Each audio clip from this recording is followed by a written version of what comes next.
रायजो राजाफोरखौ बयबो खुलुमहरबाय लोगोसे जोङो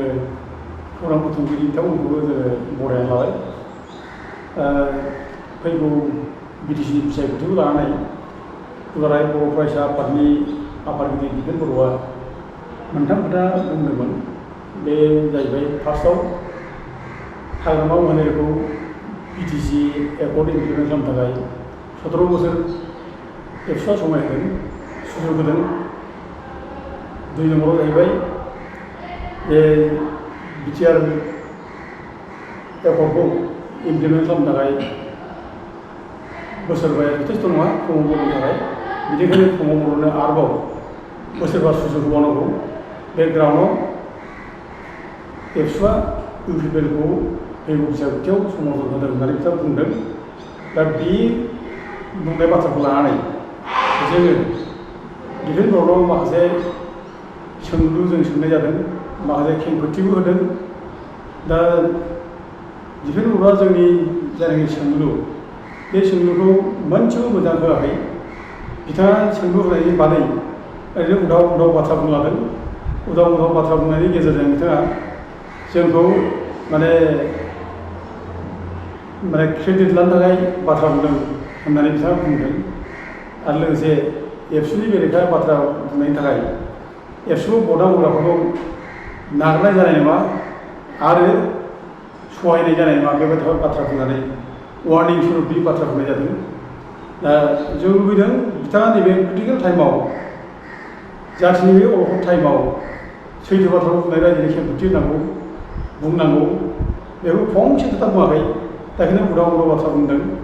दा बिनि गेजेराव आङो दिपेन बर'खौ आङो मोनसे सिगां बुंनानै दोननो लुबैदों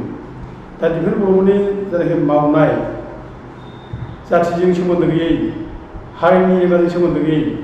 बे मावनायनि सायाव दिनै रायजो राजा बयबो दुखु मोनबाय गाज्रि मोनबाय दा बिनि गेजेरावनो दिनै जायगा जायगा जों नुदों जेराव जेराव माने एबसुनि सेंग्राफ्रा इलेक्सन केम्पेइन थांदों बेफ्राव रायजो राजाफ्रा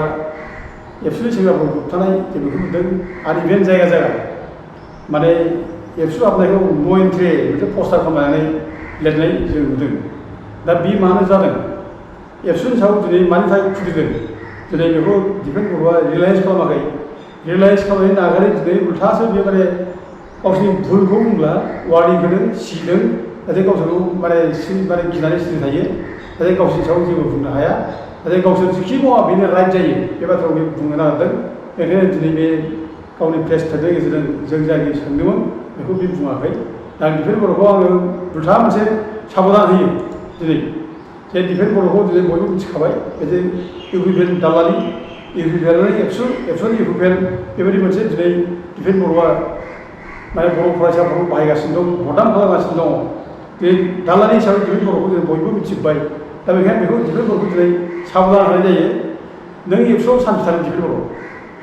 दिनै थागोन गाबोनथ' थानाय नङा नोङो दिनै जाथिनि थाखाय बयबो नोंखौ मावजानो लुबैदों हारियाव अलखद जाबाय हारिनि अलखद गाबथा बेखौ बयबो नुदों खिन्थु नों दिनै हारिनि अलखदाव दिनै गाबथायालासेनो दिनै नोङो बबेबा राजखान्थिया दिनै देवानिगिरि खालामबायबा दालालि खालामबायबा जाथिया दिनै नोंनि थाखाय अलखद जानोसै दा जाथिया अलखद जायोब्ला नों जेब्ला पावाराव गोमागोन एबसुनि प्रेसिडेन्ट जानाय नङा एबसुनि बिबान थानाय नङा अब्ला दिपेन बर' नोंखौ रायजो राजाफ्रा जेरावबो नोंखौ सै सै खालामगोन नोंखौ होसोगोन बेफोर बाथ्राखौ बुंनाय जायो दा दिसा बाथ्रा जाबाय दिपेन बर'नि सायाव जों माखासे कुइसन खालामदोंमोन जे बे जे 5 बोसोर समाय नांगौ प्रमद बर'नो बिटिआर सुक्ति मावफुंनो थाखाय समाय होदोंमोन दा बेयाव कुइसन खालामदोंमोन जों जे बे बिटिआर सुक्तिया बिराद गाज्रिथार बे बिटिआर सुक्तियाव रायजो नाङा होननानै लिरनाय दङ बे रायजो नाङा होननानै लिरनाय दोननायखौ जों बोरै इमप्लिमेन्ट खालामदों बे कुइसन जों दिपेन बर'खौ खालामदोंमोन बेखौ रिप्लाइ होनांगौ दिपेन बर'आ बेखौ होआ लोगोसे बे बिटिआर सुक्तियाव गामि दानख'नायनि दफा दं बिटिआरनिफ्राय गामि दानख'गोन आरो बिटिआरनिफ्राय गामि दानख'ब्ला बिटिसिनि बाउन्डारि थानाय नङा बे जोबगोन बिटिसिआ दा मोनसे नों बे गामि दानख'नायनि गोनां बिटिआरखौ बोरै एकर्ड इमप्लिमेन्ट खालामखो नों बिनि क्लारिफिकेसन हो होनना बुंदोंमोन आरो लोगोसे बे बिटिआराव लिरनाय दं बिटिआराव 60टा समस्ति बारायब्ला बिनि गेजेराव अनलि 6टा रिजार्भेसन होगोन होननाय लिरनाय दं बिटिआर सुक्तियाव दा बेखौ जों बेयाव सोंदोंमोन बेखौ रिप्लाइ होआखिसै आरो लोगोसे डिसिफोरनो पावार होनाय जाबाय बे बाथ्राखौ जों बुंदोंमोन दा बेखौ डिसिफोरनो पावार होआखै होननानै बे बाथ्रा बुंनाय जादों ओमफ्राय लोगोसे जों बुंदों बिटिसिआव माने प्रिन्सिपाल सेक्रेटारिया सालायोमोन बिटिसिखौ बिटिआरआव सिउ जाबाय बे बाथ्राखौ बुंदोंमोन बेखौ रिप्लाइ होआखै दा गोबां कुइसन जों मेलाव खालामदोंमोन दा बियो बुंदों मा माने गोदानै बुंबावदों बेखौ बे हाग्रामानो जोङो 17 बोसोर माने खुंनो थाखाय बिटिसिखौ मावफुंनो थाखाय जों समाय होदों सुजुग बाथ्राखौ बुंदों ओमफ्राय प्रमद बर'नोबो इमप्लिमेन्ट खालामनो थाखाय सुजुग नांगौ आरो खुनु बिटिआरनि माने एकर्डनि गेजेरजों बिटिसिनि पावारा डाइल्युट जायाखै बे होनना बाथ्रा बुंदों आं दा बिनि सायावनो आरो खेंफोरथिया एसे बुंनो सानदों आरो डिफेन्स बर्डआव आरोबाव माखासे सोंथि आं गालांनो सानदों दा हाग्रामा महिलारिखौ 17 बोसोर सहाय होदों होनना बुंनाय बिटिसि एकर्डखौ मावफुंनो थाखाय बे गगा बिसा डिफेन्स बर्डआ एकदम थगायसुला बे एस्टाब्लिश जाबाय सासे दुलाराय बर' फरायसा आफादनि आफादगिरिनि गेजेराव दिनैसिम रावबो बिदि सैथो खोथा असैथो खोथा बुंलांजोबबाय सैथो खोथा दोनखोमाग्रा असैथो खोथा बुंग्रा डिफेन्स बर्डआ एकदम एस्टाब्लिश जाबाय दिनै हाग्रामा महिलारिया जेब्ला 2003 आव बिटिसि एकर्ड खालामो माने बिटिसि एकर्ड खालामनायनि उनावनो बेखौ भारत सरकारा बेहा मा केस दं मा केस गैया नागिराखै चन्द्रना मा केस दं मा केस गैया नागिराखै खाम्बावगुरिया मा केस दं मा केस गैया नागिराखै दा बिसोरखौ डाइरेक्ट एकर्ड सिगनेटारि हिसाबै माने बिटिसिनि माने इन्ट्रिम काउन्सिलनि बिबानगिरि हरदों हाग्रामाखौ चिफ हरदों डिपुटि चिफ माने चन्द्रन हरदों दा बिसोरबो मावनो हरदों दा बिसोरबो इन्ट्रिम काउन्सिलाव फैनाय लोगो लोगो बिसोरो माने बिटिसि बाउन्डारि खालामदों बिसोरो कन्स्टिटिउन्सि खालामनानै लादों मोनबा गासै मोनब्रै डिस्ट्रिक्ट बिटिसिनि खालामनानै लादों दा बे हिसाबै बे कमप्लिट खालामनायनि उनाव 2005 आव प्रथम इलेक्सन हाग्रामा महिलारि खालामदों जेब्ला प्रथम इलेक्सन जायो 2005 आव बे समाव मोनसे पलिटिकेल पार्टि हान्जा जादोंमोन BPPF दा BPPF आव नै एबसु उर्खावग्रा ब्रह्म बिसोरो ज' जालायनानै गावस्रा होदों BPPखौ उर्खावग्रा ब्रह्मखौ माने बिटिसिनि चिफ खालामनो थाखाय एबसुआ माने इलेक्सनाव ओंखारदों आलादा मोनसे पार्टि गावनानै माने बिसायख'थियाव ओंखारदों आरो एबसुआ बुलायखानाय जादों आं बे बाथ्राखौ दाखालि बुंखादों दा हाग्रामा महिलारिखौ मावनो स्कप होदों होननाया एकदम मिसा खोथा 2005नि स्टार्टिंनिफ्राय बिसोरो हाग्रामानि बेरेखा खालामनानै उर्खावग्रा ब्रह्मखौ चिफ खालामनानै बुलायखानाय खालामदों दा बिनि उनाव बिसोरो आरोबाव पिसिडिया दालायनानै बिसोरो माने बिसोरो इलेक्सन गेलेबाय थादों देरहायाखै आरो जेब्लानाखि NDPआ भारत सरकारजों सावरायबाय थायो भारत सरकारजों सावरायनानै जेब्लानाखि माने माबा जायो NDPनो मोनसे कमिटि दाना होयो जिके फिल्डलाइ कमिटि बड'लेण्ड रायजो होथावा बे जिके फिल्डलाइ कमिटि दाब्ला एबसुआ गिदों बे समाव होमबाथ' जेनेबा आउट जानोसै NDPआ जुदि एकर्ड खालामना लाबोयोब्ला बिसोर बहा थांगोन दालाय ओजों बिटिसिआव फैया NDPआ जायगायाव आवग्रिनोसै दा बेखायनो मा खालामो बिसोरो खायदा खालामनानै बे माने एकर्डआव बिसोरो आल'सनायाव बिसोरो बाहागो लानो थाखाय बिसोरो प्रक्सि आन्दलन खालामदों बिसोरो प्रक्सि आन्दलन खालामनानै जिके फिल्डलाइ जायनाखि फैनो खोथा बेखौ गबेक होनना बिसोरो फैहोआखै टाइम सावै सावै ओंखारदों जिके फिल्डलाइ गबेक होननानै दा गथिखे बिसोरनि जायनाखि माने बै समनि मावनाय 17 बोसोराव हाग्रामा मावबाय थानायाव एबसुआ समर्थन होनाय बे मिसा खोथा गहार मिसा खोथा डिफेन्स बर्डआव मिसा खोथा बुंदों बेखौ आं दिनै स्पष्ट क्लियार होनाय जाबाय आरो बेजों लोगोसे दानिया फैनो बिटिआर सुक्तिजों बिटिसिआ डाइल्युट जाखैनाय बाथ्रा दा डिफेन्स बर्डआव माबोरै बुंनो हागौ जे माने बिटिआर सुक्तिजों बिटिसिआ डाइल्युट जाखैनानै प्रथमावनो बुंसै आङो दा नै बावैसो सिगां प्रिन्सिपाल सेक्रेटारिखौ CEO खालामहरबाय बे रियेल लेटारखौ डिफेन्स बर्डआव मोनखोना मोनदिया आं बुजिया खिन्थु जोंनाव दङ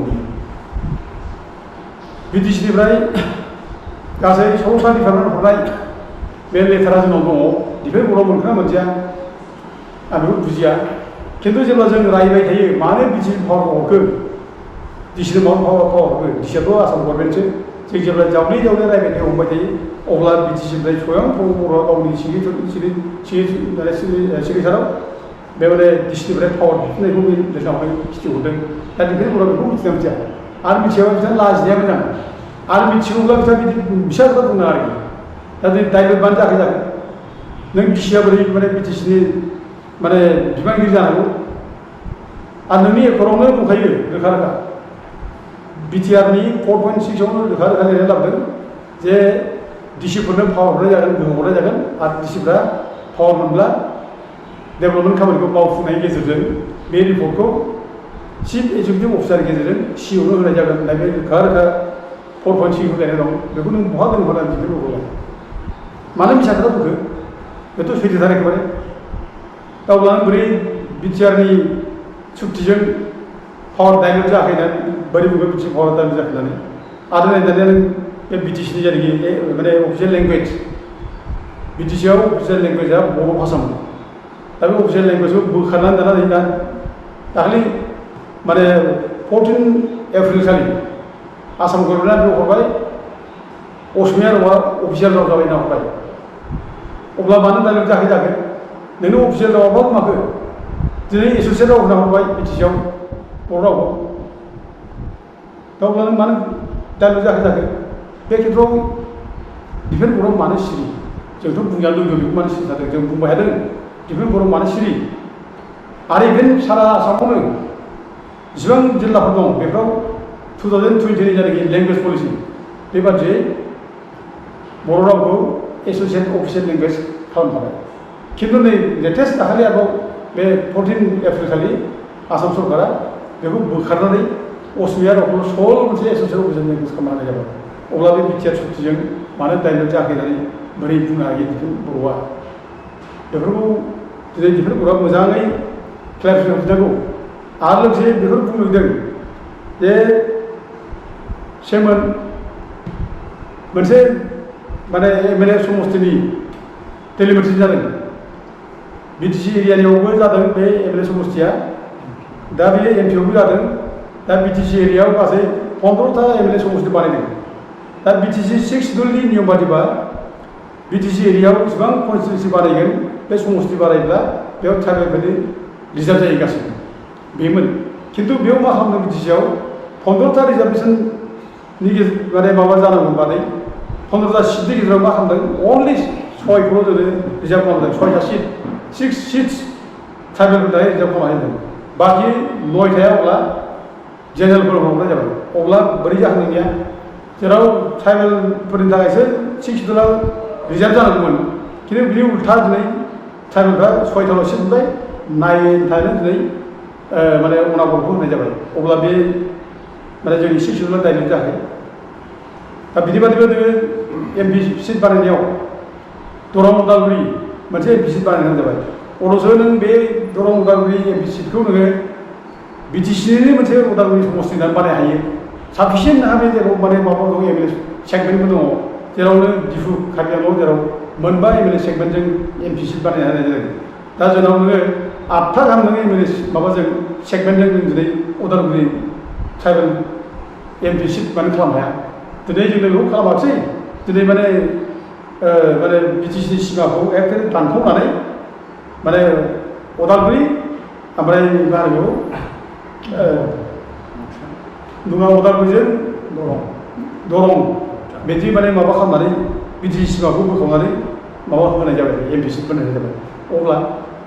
बेथ' जोंनि बिटिसिनि 6 शेड्युलखौ सिफायनाय जाबाय डाइलुट खालामनाय जाबाय दा दिनै डिफेन्स बर्डआ बेफोरखौ दिनै क्लियारिफिकेसन होआ बे क्लियारिफिकेसन होनो नागिरनाय उल्था फाल्था बुंलाबायनानै जोंखौ दिनै सिगिस' खालामनाय जोंनि बेरेखा बाथ्रा बुंनाय बेखौ बुंदों दा आं बेखौनो बुंदों डिफेन्स बर्डखौ बे क्रिटिकेल टाइमाव बर' जाथिनि बे माने माबा समाव खैफोदनि समाव एबसुआ स्ट्रं जानांगौ जों बेखौ लुबैदों स्ट्रं जायाखै दिनै सान्थिनि बाथ्रा बुंदों उन्नतिनि बाथ्रा बुंदों नोंथाङा दा दिनै सान्थि नोंथाङा बुंबाय थादों प्रमद बर' फैनायखाय सान्थि बायदि मोनदों खिन्थु नोंसिनि दिनावनो बे प्रमद बर' समावनो दिनै नोङो बे झारबारियाव नों बे हेमन्त नार्जारि गावथारनाय बेखि सान्थि जादों नङा बियो फिसा फिसौ दंनायाबो रायजोआबो नालाय बिनि न'खर संसारखौ सिलिंखार खालामनाय जाबाय दा बे समाव नों फंसे खोथा बुङाखै डिफेन्स बर्डआ बुंनांगौमोन प्रटेक्ट खालामनांगौमोन बेखौ धरना थरना होमोन जेबो होनाय जायासै दा मा खालामखो बियो बे समाव जेबोथ' खालामासै हनै बे समाव माने हाग्रामानि रिजर्टआव माबा डेन्स खालामो माबा मोसायो होननानै बेयावसो धरना होलाबायबाय आरो बेबायदिखि मावो एबसुआ एफा गिदिर बर' जाथिनि संगठना दिनै बे एफा खैफोदसिमाव नों फंसे खोथा बांसै नों मालायनि रिजर्टआव नों मोसानायनि दिनै नों धरना होबाय नों बे माबायावबो नोङो हाग्रा ओनसोलाव बेसेबां माने न' बां सावना खारदों गाबखौ फुजादों बे समाव जेबो बुङाखै दिफेन बे समाव बयबो बुंजानो लुबैदों दिफेन बरमा बुंनांगौ एबसुआव बुंनांगौ बुङाखै डेफिनेटलि गाज्रि मोनखागोन ओमफ्राय दिनै बे नाबिसरगाव थानाय जाबाय थाग्रा दिसर लांनानै बे समावबो दिफेन बरमा जेबो बुङाखै एथ' गाबखौ फुजादों एथ' गुसु जादों बे समाव जेबो गैया नोङो माने जनगणखौ गावथारबाय जोंसारखौ गावथारबाय बे माबायाव सेलेखायाव झारबाय सेलेखायाव बेयाव गंसे खोथा बुङाखै इभेन गभर्नमेन्टनिसो सापर्ट खालामबाय दा रायजोफ्रा नोंखौ गाज्रि मोनगोन ना मोजां मोनो आरो दिनै सराइबिलाव नोङो रायबाना हाग्रायाव दिनै मानसिफोरखौ माने बुख्रुब दानख्रुबलायनाय जाबाय एखेबारे फेरेंगानि बे एनजिअआ दिनैथ' माने धिखार गोनां सम बे समाव गंसे खोथा बुङाखै दा दिनै नों बे समाव एबसुखौ बयबो आसा खालामदों एबसुआ बुं दा दिनै बेखौ बुंनो थाखाय दिनै एबसुखौ गाज्रि मोनदों बयबो दुखु मोनदों जेबो एबसुनि माने रला जाथि माने अलखदसिमाव जेबो गैयि जादों दा बे गाज्रि मोनखागोन आरो दिनै बे समाव नैबे इलेक्सनावबो दिनै जानाखि नुदों फैगौ इलेक्सनावबो दा दिनै मेक्सिमाम बुंनो थाङोब्ला एबसुनि रलखौ गाज्रि मोननानै एबसुआ जेरै मावनांगौ बेखौ मावाखै बेखौ रागा जोंनानै दिनै बांसिनानो दिनै उल्था माने बिफिबाव ज' जाफैनायखौ दिनै नुनो मोनदों दा दिफेन बर'खौ जों खावलायदों बुंदों मोनसे जोङो माने बेनो सुबुरुनबो होदों जे गावनि जाथिनि आफादखौ मोजाङै जुदि जाथिनि खामानियाव बाहायनो हायाब्ला जाथिनि आफादनि नोङो बिबानगिरि जानो नाङा इमिडियेट गारनाया मोजां नोङो बेखौ गार खत्थ' मोजां गथ' फैगासिनो दं बेयाव बोराय हाब थानानै नोङो जाथि आफादनि नेता होनबाय बुंबाय थानायनि जेबो जुक्ति गैया दिनै खत्थ' गथ'फोर मोजां गथ'फोर दं दिनै लेखा गोरों गथ' दं बे मावथों दिनै बे मास्टार बे माने एबसुनि सेक्रेटारि करेन बसुमतारी मास्टार मानसि बे एबसुनि माने सेक्रेटारिया बोरैहाय नोङो बियो दिनै मास्टार मानसिया पलिटिक्सआव बोरै बाहागो लानो हायो बोरै बुंनो हायो जे दिनै जोङो माने इउपिपिएलखौ सापर्ट खालामगोन होननानै बोरै बुंनो हायो दा बेफोर जिनिसखौ दिनै दिफेन बर'आ रियेलाइज खालाम गार जाथिया गारजाबो नोंसोरखौ जों नाङा जाथियाव मोजां संगठन फैदों मोजां जाथों संगठना जाथि आफादा माने फरायसा आफादा गोख्रों जादों बेखौ लुबैदों बे फरायसा आफाद नाम लायनाय बिसोरो एखेबारे माबा खालामबाय थानाय जाथियाव बुलाय बे बुलाय जिबो बुङा बेखौ रावबो दिनै मोजां मोनाखै 17 बोसोराव नोङो हाग्रामानि दाय होबाय थायो बिसोरो बुंबाय थायो हाग्रामानि माने बेरेखा बुंबाय थायो हाग्रामायाव सापर्ट होबाय थादों फंसे सापर्ट होनाय बाथ्रा बुङाखै बिसोरो इभेन हाग्रामा जेब्लाखि माने